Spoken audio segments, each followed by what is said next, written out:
Sobat Kamus Bola, selamat datang di update terbaru seputar sepak bola. Dari rencana PSSI bertemu Louis van Gaal yang bikin heboh hingga potensi keuntungan besar jika Michel Bakker bersedia menjadi WNI. Semua akan kita bahas di sini. Yuk, simak selengkapnya.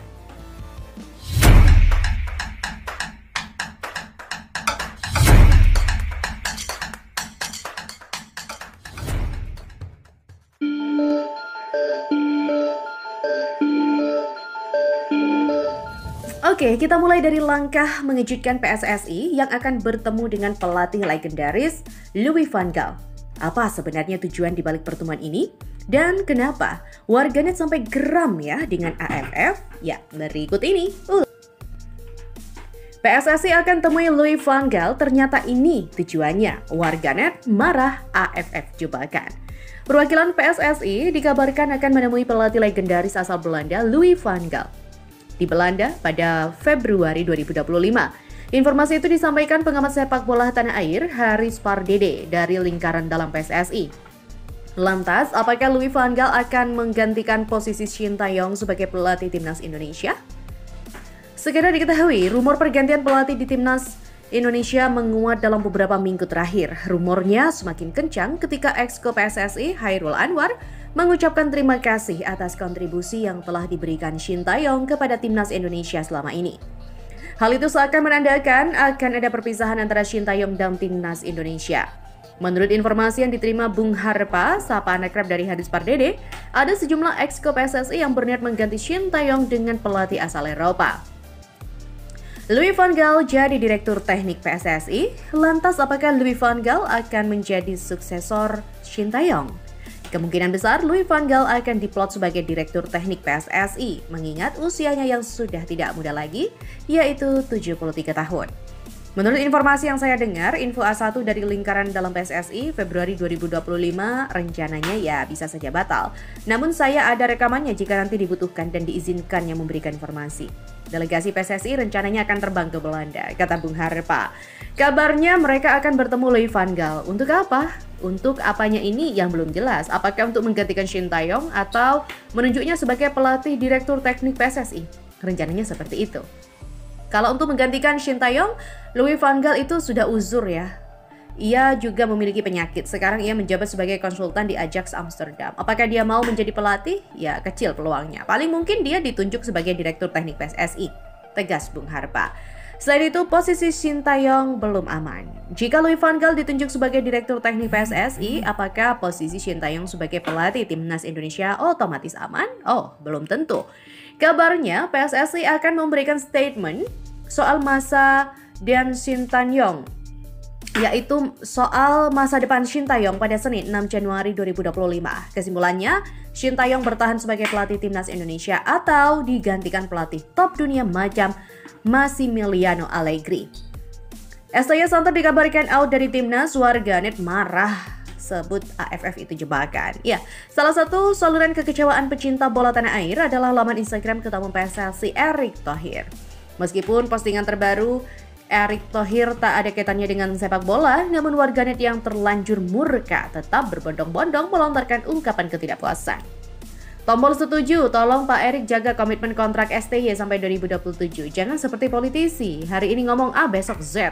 Tulis kesal akun @bolaindonesia.alp dikutip pada Minggu. Warganet lain juga tak ketinggalan menunjukkan perasaan kesalnya terhadap rumor liar terkait nasib Shin Tae-yong. Terlebih, isu pemecatan ini kembali menguap usai sang juru racik gagal memenuhi target lolos ke semifinal Piala AFF atau ASEAN Cup 2024. Bagi sebagian warganet, kegagalan itu tidak layak ganjarannya dengan pemecatan. Lawakan awal tahun, STY dipecat gara-gara AFF. Tulis warganet dengan akun Muhammad Rizky Syahri Ramadan. Jadi AFF cuma jebakan ya Pak? Jadi gini cara mainnya. Demikian netizen lain dengan akun Kizi Yanuar. Di sisi lain, banyak juga warganet yang menyarankan agar Eto, yaitu sapaan akrab Erick Thohir, untuk kembali mempertimbangkan keputusan memecat Shin Tae-yong, atau setidaknya berilah kesempatan kepada sang pelatih hingga berakhirnya kualifikasi Piala Dunia 2026 zona Asia ronde ketiga. Pak, STY minimal stay dulu lah sampai minimal ronde 3 kualifikasi Piala Dunia 2026. Ayo Pak, pinta warganet dari Mr. Fauzi. Ya sobat, selanjutnya mari kita lihat potensi besar yang bisa didapatkan timnas Indonesia jika Michelle Baker setuju menjadi WNI. Ada 3 keuntungan utama yang bisa membuat timnas ketiban berkah. Penasaran apa saja? Yuk kita bahas lebih lanjut. 3 keuntungan apabila Michelle Baker bersedia jadi WNI, timnas Indonesia bisa ketiban. Indonesia tentu bakal mendapatkan sederet keuntungan apabila PSSI berhasil merayu bek keturunan Indonesia Belanda Michelle Baker untuk menjalani proses naturalisasi menjadi WNI. Yang terbaru, nama Michelle Baker muncul di tengah publik. Media asal Belanda, AD.NL, mengabarkan bahwa PSSI tengah berusaha merayu Michelle Baker agar bersedia dinaturalisasi untuk memperkuat timnas Indonesia.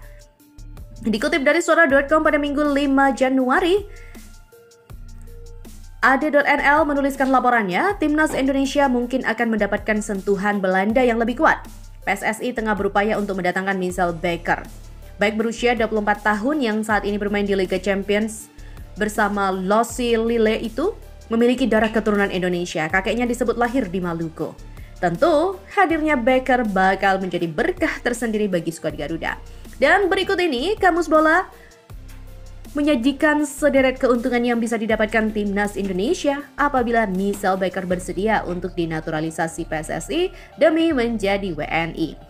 Yang pertama, kualitas dan pengalaman. Rekam jejak yang dimiliki oleh Michelle Baker tentu menjadi alasan kuat mengapa dia harus diupayakan oleh PSSI. Meski baru berusia 24 tahun, pemain kelahiran 20 Juni 2004 itu sudah punya segudang pengalaman. Sebab, Baker sudah merasakan berbagai kompetisi elit di Eropa, baik itu saat memperkuat Ajax Amsterdam, Belanda, Paris Saint-Germain, Prancis, Bayer Leverkusen, Jerman, hingga Atlanta, Italia. Tak hanya itu, dia juga pernah mentas di kompetisi Eropa, baik itu Liga Champions, Europe League, hingga UEFA Super Cup. Dan ini menjadi modal berharga untuk skuad Garuda. Yang kedua adalah potensi jangka panjangnya. Faktor lainnya yang patut menjadi pertimbangan PSSI ialah Michelle Baker masih berusia relatif muda dan memiliki potensi untuk terus berkembang. Ia bisa menjadi aset berharga bagi timnas Indonesia dalam jangka panjang. Saat ini usianya baru menginjak 24 tahun, tak jauh berbeda dengan Jay Itzes, Rizky Ridho 23 tahun, Miss Hildreth 23 tahun, dan Justin Hubner 21 tahun. Dengan kata lain nih sobat, Baker bisa menjadi rekan perjuangan rekan-rekannya hingga beberapa tahun mendatang bersama timnas Indonesia. Dan yang ketiga, tingkatkan daya saing. Keuntungan lainnya yang juga bisa didapatkan timnas Indonesia apabila mendapatkan jasa Michelle Baker ialah meningkatnya daya saing skuad merah putih, terutama di area pertahanan. Posisi asli Baker sebetulnya bek kiri, akan tetapi pemain berpostur 189 cm ini bisa juga dipasang di berbagai area, mulai dari bek tengah hingga wing back kiri. Artinya, dia punya karakter multiposisi.